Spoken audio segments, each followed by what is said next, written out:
बच्चों, आज हम लोग पढ़ने जा रहे हैं कोऑर्डिनेट ज्योमेट्री, जिसे हिंदी में कहते हैं निर्देशांक ज्यामिति। इसको समझने के लिए सबसे पहले हमें कोऑर्डिनेट एक्सिस जानना। एक्सिस किसे कहते हैं? सबसे पहले हम लोग एक कार्तिक तल लेते हैं, उस पर एक्स एक्सिस बनाएंगे। ये क्षैतिज लाइन है, इसको एक्स एक्सिस बोलते हैं। एक्स, इसको बोलेंगे बाईं तरफ एक्स डैश। ये ऊर्ध्वाधर लाइन है, ऊपर वाले के वाई बोलेंगे, नीचे वाली को वाई डैश बोलते हैं। एक्स और वाई एक्सिस जिस बिंदु पर काटते हैं उसको ओ से लिखते हैं, इसका नाम है मूल बिंदु। मूल बिंदु, इसका मान होता है 0,0। इसको प्रथम चतुर्थांश बोलते हैं, फर्स्ट चतुर्थांश। इसको बोलते हैं सेकंड चतुर्थांश।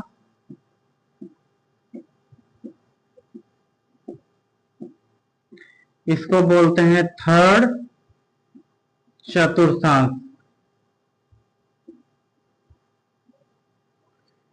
इसको बोलते हैं फोर्थ चतुर्थांश।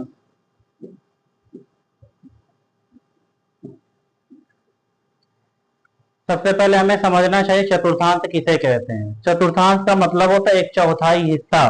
तो इस पूरे कार्तिक तल को अगर हम देखें तो इसको 4 पार्ट में बांट दिया गया, फर्स्ट सेकेंड थर्ड फोर्थ। हर एक हिस्सा एक दूसरे के रिस्पेक्ट में चौथाई माना जाएगा।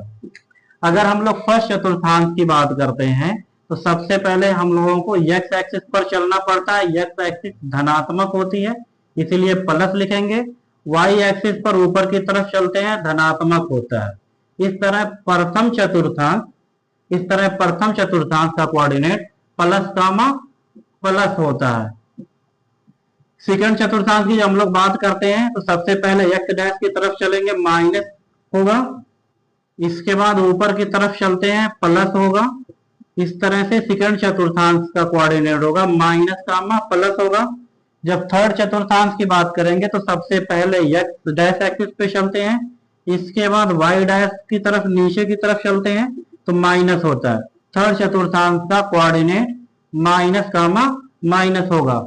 जब फोर्थ चतुर्थांश की बात करेंगे तो सबसे पहले एक्स एक्सिस पर चलेंगे प्लस की दिशा में, पुनः वाई डैश एक्सिस की तरफ चलेंगे नीचे की दिशा में तो निगेटिव होगा।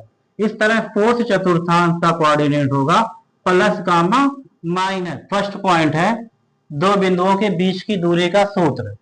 तो हम लोग सबसे पहले एक रेखाखंड खींचेंगे। इसका एक पॉइंट है ए, दूसरा सिरा है बी।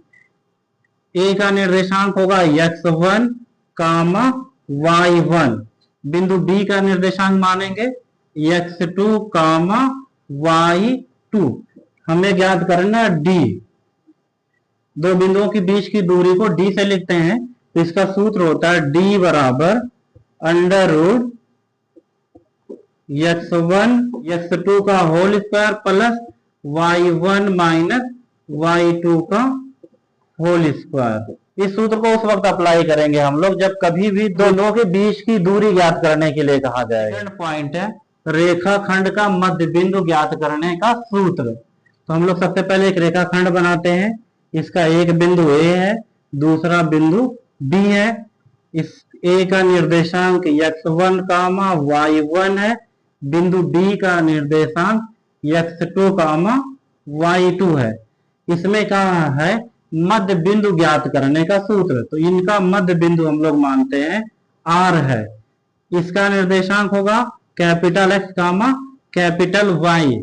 तो हम लोग कैपिटल X कैपिटल Y का मान निकालते हैं तो का R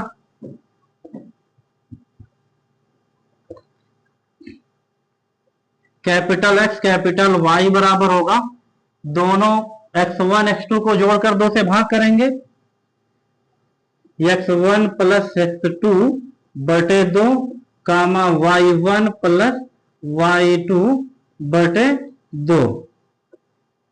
तो इस सूत्र को अप्लाई करने के लिए इसका आसान सा तरीका यह है कि दोनों भुजों को जोड़कर 2 से भाग कर देंगे, उसके बाद दोनों कोटियों को जोड़कर 2 से भाग कर देंगे। तो इस तरह से हमें किसी भी रेखाखंड का मध्य बिंदु आर ज्ञात हो जाएगा। थर्ड पॉइंट है रेखाखंड का अंतःविभाजन। तो ये एक रेखाखंड है, इसका एक सिरा ए मान लेते हैं, दूसरा सिरा बी मान लेते हैं। अंतःविभाजन का मतलब होता है किसी रेखा को बीच से काटना, ये अंतःविभाजन कहलाता है। तो इसको हम लोग मान लेते हैं ये बिंदु आर है, इसका निर्देशांक capital x comma capital Y है।